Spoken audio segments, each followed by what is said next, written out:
Bonsoir, merci beaucoup, je vous remercie vivement. Je suis ici pour vous avertir que l'Occident est confronté à un danger imminent. Il est en danger car ceux qui sont censés défendre les valeurs de l'Occident sont cooptés par une vision du monde qui conduit inévitablement au socialisme et par conséquent à la pauvreté. Malheureusement, ces dernières décennies, les dirigeants occidentaux ont abandonné la liberté pour différentes versions du collectivisme, motivées par le désir d'aider autrui ou d'appartenir à une caste privilégiée. Cela a conduit à un changement de modèle politique et économique dans le monde occidental. Nous sommes ici pour vous dire que les expériences collectivistes ne sont jamais la solution aux problèmes qui affligent les citoyens du monde, mais au contraire, en sont la cause. Croyez-moi, personne ne peut mieux que nous, les Argentins, témoigner de ces deux questions-là. En adoptant la liberté en 1860, nous sommes devenus la première puissance mondiale en 35 ans. 35 ans, nous sommes devenus la première puissance mondiale. Alors que lorsque nous avons embrassé le collectivisme, au cours des 100 dernières années, nous avons vu nos citoyens s'appauvrir systématiquement jusqu'à tomber au 140e rang mondial. 40 du monde. Mais avant de pouvoir discuter, il est important d'examiner les données qui soutiennent pourquoi le capitalisme d'entreprise libre n'est pas seulement un système possible pour éliminer la pauvreté dans le monde, mais c'est le seul système moralement souhaitable pour y parvenir. De l'an 0 à environ 1800, le PIB habitant mondial est resté constant. L'histoire du progrès économique indique que le PIB habitant n'a pas beaucoup changé pendant cette période. En examinant un graphique de l'évolution de la croissance économique au fil de l'histoire, on observe une courbe en forme de bâton de hockey, une fonction exponentielle constante pendant 90% du temps, puis une explosion exponentielle à partir du 19e siècle. La seule exception à cette histoire de stagnation a été la découverte de l'Amérique au XVe siècle. Mais sauf cette exception, de l'an 0 à l'an 1800, le PIB par habitant mondial est resté stagnant. Cependant, non seulement le capitalisme a généré une explosion de richesse depuis qu'il a été adopté comme système économique, mais si l'on analyse les données, on constate que la croissance s'accélère tout au long de la période. Pendant toute la période comprise entre l'an 0 et 1800, le taux de croissance du PIB par habitant est resté stable autour de 0,02% par an, c'est-à-dire pratiquement sans croissance. À partir du 19e siècle, révolution industrielle, taux de croissance 0,66%. À cette cadence, il faudrait croître pendant 107 années pour parvenir à doubler le produit intérieur brut par habitant. Entre 1900 et 1950, le taux de croissance s'accélère à 1,66% par an, puis à 1,36% à partir de 1950. Nous n'avons plus besoin de 107 ans pour doubler le PIB par habitant, mais de 66 ans. Et si nous prenons la période entre 1950 et l'année 2000, nous constatons que le taux de croissance était de 2,1% par an, ce qui signifierait que nous pourrions doubler le PIB par habitant du monde en seulement 33 ans. Cette tendance, loin de s'arrêter, reste vivante aujourd'hui. Entre 2000 et 2023, le taux de croissance a encore accéléré de 3% par an, ce qui signifie que nous pourrions doubler notre PIB par habitant en seulement 23 ans.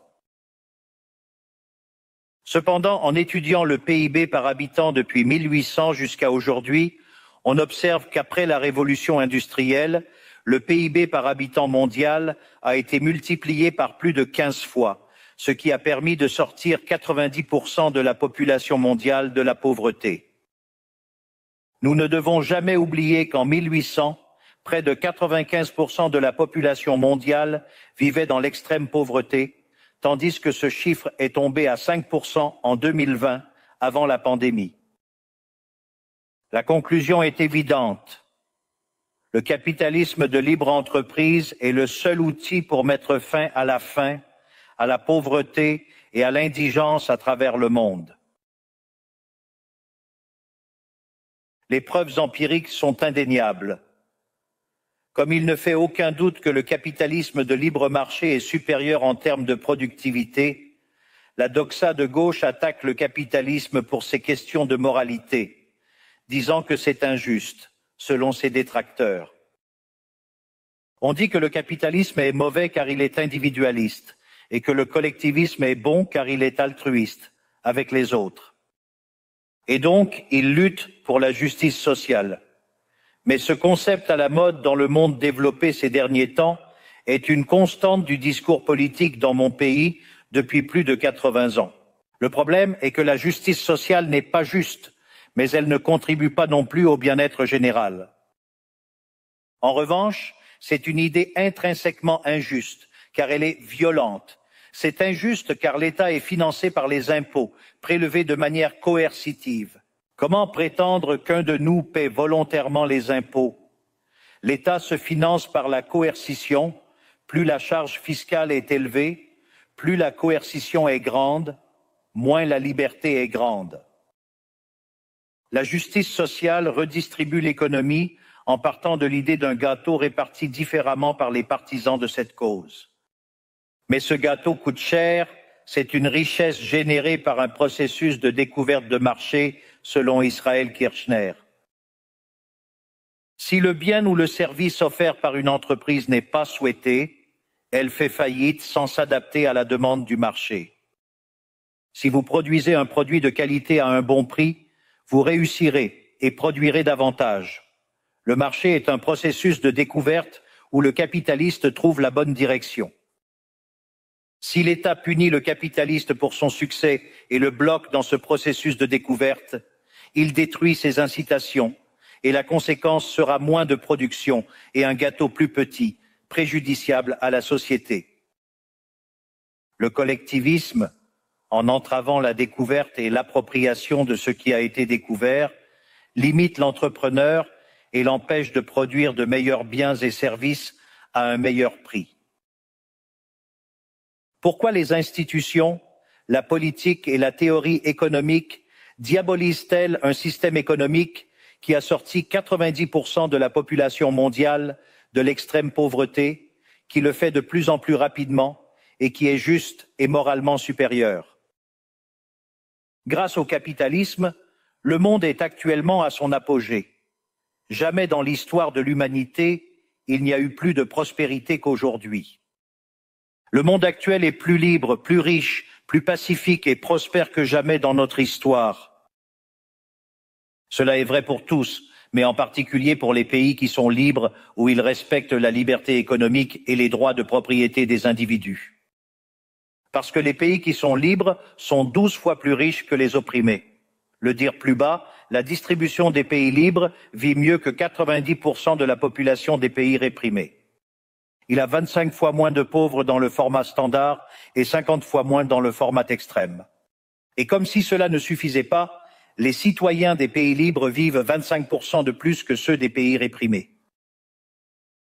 Maintenant, pour comprendre ce que nous venons défendre, il est important de définir de quoi nous parlons lorsque nous parlons de libertarisme. Pour le définir, je reprends les mots du plus grand défenseur des idées de liberté en Argentine, le professeur Alberto Venegas Lynch, fils, qui dit que le libertarianisme est le respect inconditionnel du projet de vie d'autrui, basé sur le principe de non-agression et en défense du droit à la vie, à la liberté et à la propriété, dont les institutions fondamentales sont la propriété privée, les marchés libres sans intervention de l'État, la libre concurrence, la division du travail et la coopération sociale, où l'on ne peut réussir qu'en servant autrui avec des biens de meilleure qualité à un meilleur prix. D'autre part, le capitaliste, l'entrepreneur prospère, est un bienfaiteur social qui, loin de s'approprier la richesse d'autrui, contribue au bien-être. Enfin, un entrepreneur réussi est un héros. Ceci est le modèle que nous proposons pour l'Argentine du futur, un modèle basé sur les principes fondamentaux du libertarianisme, la défense de la vie, de la liberté et de la propriété. Cependant, si le capitalisme et la liberté économique ont été des outils extraordinaires pour éliminer la pauvreté dans le monde et que nous sommes aujourd'hui dans le meilleur moment de l'histoire de l'humanité, pourquoi l'Occident est-il en danger ? Je dis que l'Occident est en danger car dans ces pays où nous devrions défendre les valeurs du libre marché, de la propriété privée et des autres institutions du libertarianisme, des secteurs de l'establishment politique et économique sapent les fondements du libertarianisme, ouvrant ainsi la porte au socialisme et nous condamnant potentiellement à la pauvreté, à la misère et à la stagnation. Le socialisme est toujours et partout un phénomène appauvrissant qui a échoué dans tous les pays où il a été tenté. Cela a été un échec sur le plan économique, un échec sur le plan social, un échec sur le plan culturel et en plus, cela a tué plus de 100 millions d'êtres humains. L'Occident doit affronter deux problèmes majeurs actuellement. Ceux qui continuent à soutenir le socialisme appauvrissant malgré les preuves empiriques et la chute du mur, et nos dirigeants, penseurs et universitaires qui, avec un cadre théorique erroné, minent les fondements de notre système. Ce système a pourtant permis la plus grande expansion de richesse et de prospérité de notre histoire. Le cadre théorique que je mentionne est celui de la théorie économique néoclassique, qui conçoit un instrument fonctionnel pour l'ingérence de l'État, le socialisme et la dégradation de la société. Le problème des néoclassiques est que, comme leur modèle idéalisé ne correspond pas à la réalité, ils attribuent l'erreur à une prétendue défaillance du marché, au lieu de revoir leurs prémices. Pour contrer une prétendue défaillance du marché, des réglementations sont introduites, générant des distorsions dans le système des prix. Cela entrave le calcul économique, l'épargne, l'investissement et la croissance. Ce problème réside essentiellement dans le fait que même les économistes prétendument libertaires ne comprennent pas ce qu'est le marché, car s'ils le comprenaient, ils verraient rapidement qu'il est impossible qu'il y ait quelque chose comme une défaillance du marché. Le marché n'est pas une simple description graphique d'une courbe d'offre et d'une courbe de demande sur un graphique. Le marché est une coopération sociale où les droits de propriété sont échangés volontairement. Selon cette définition, parler d'échec du marché est un paradoxe, pas un oxymore. Pas de défaillance du marché si transaction volontaire. Seul contexte pour défaillance et coercition dans les transactions économiques. Et le seul capable de contraindre de manière généralisée est l'État qui détient le monopole de la violence.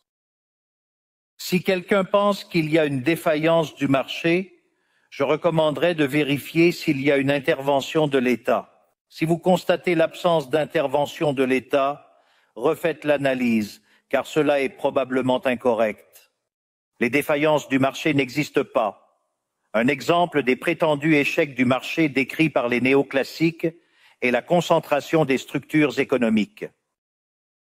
Cependant, sans fonction présentant des rendements croissants à l'échelle, dont la contrepartie est la concentration des structures économiques, nous ne pourrions pas expliquer la croissance économique depuis 1800 jusqu'à aujourd'hui.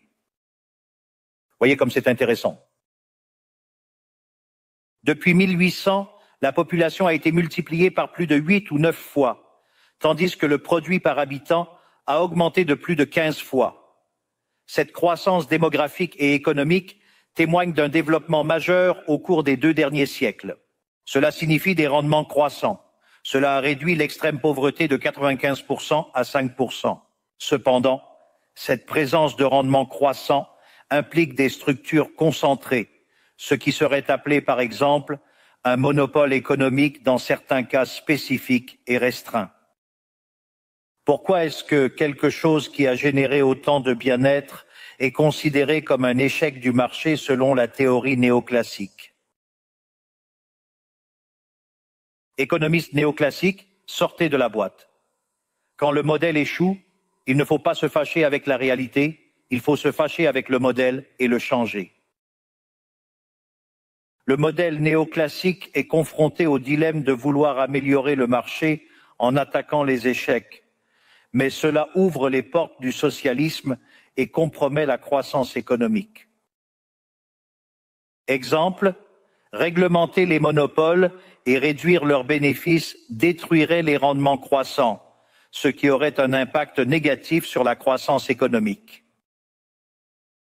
En d'autres termes, chaque fois que vous voulez corriger une prétendue défaillance du marché, inévitablement, par méconnaissance de ce qu'est le marché ou par amour pour un modèle défaillant, vous ouvrez les portes au socialisme et condamnez les gens à la pauvreté. Cependant, malgré la démonstration théorique de la nocivité de l'intervention de l'État, les preuves empiriques de son échec et de l'absence d'alternative, les collectivistes proposent une solution. Non pas plus de liberté, mais plus de réglementation. Cela entraîne une spirale descendante de réglementation qui nous appauvrit tous et nous rend dépendants d'un bureaucrate dans un bureau. Face à l'échec des modèles collectivistes et au progrès du monde libre, les socialistes ont dû modifier leur programme. Ils ont abandonné la lutte des classes basée sur le système économique pour d'autres conflits sociaux tout aussi nuisibles pour la vie en communauté et la croissance économique. La première de ces batailles fut le combat ridicule et contre nature entre l'homme et la femme. Le libertarianisme établit déjà l'égalité entre les sexes. Notre credo dit que tous les hommes sont créés égaux, avec les mêmes droits inaliénables accordés par le Créateur. Amazon vous paye jusqu'à 4 567 € par mois. C'est gratuit, pas besoin d'expérience. Vous pouvez travailler n'importe où depuis chez vous sur votre téléphone.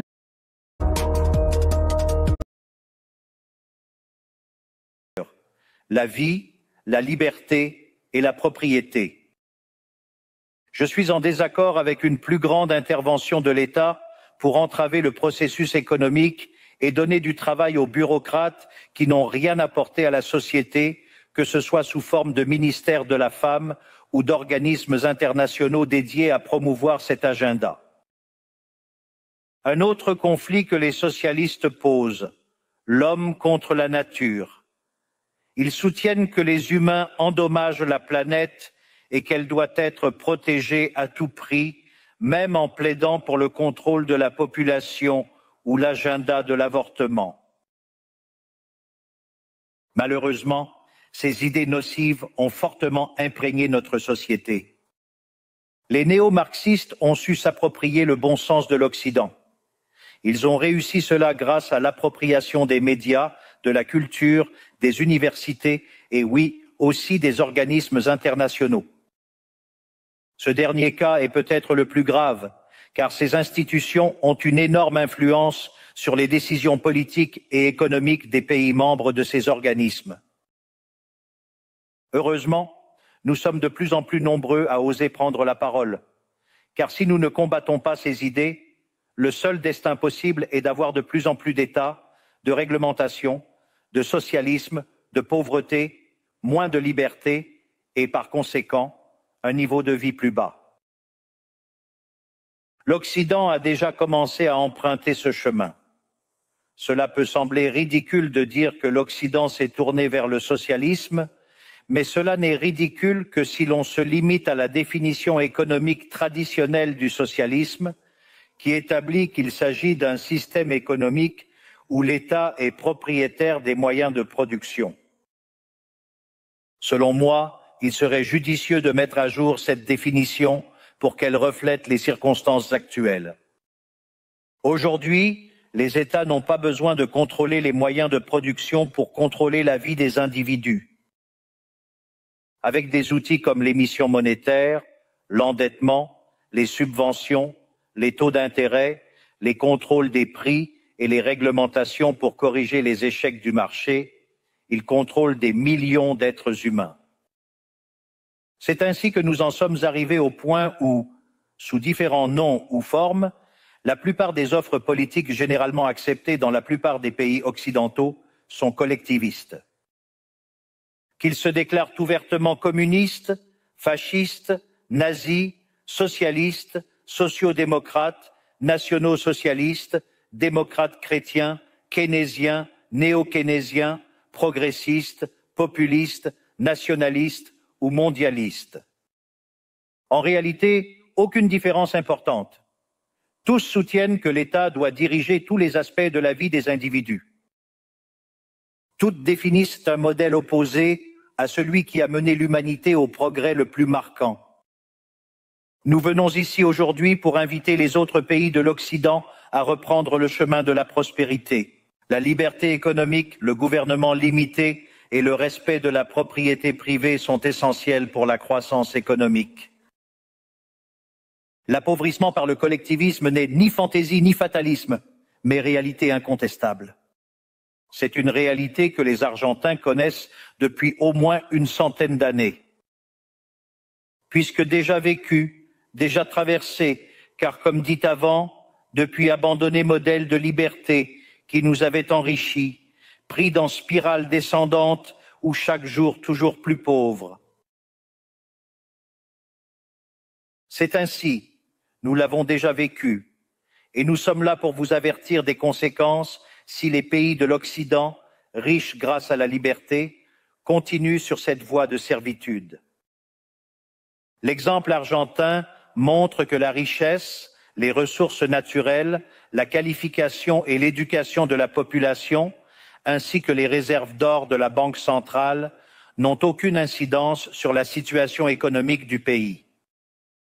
Si des mesures entravent le bon fonctionnement des marchés, la libre concurrence, les systèmes de prix libres, si le commerce est entravé, si l'on porte atteinte à la propriété privée, le seul destin est la pauvreté.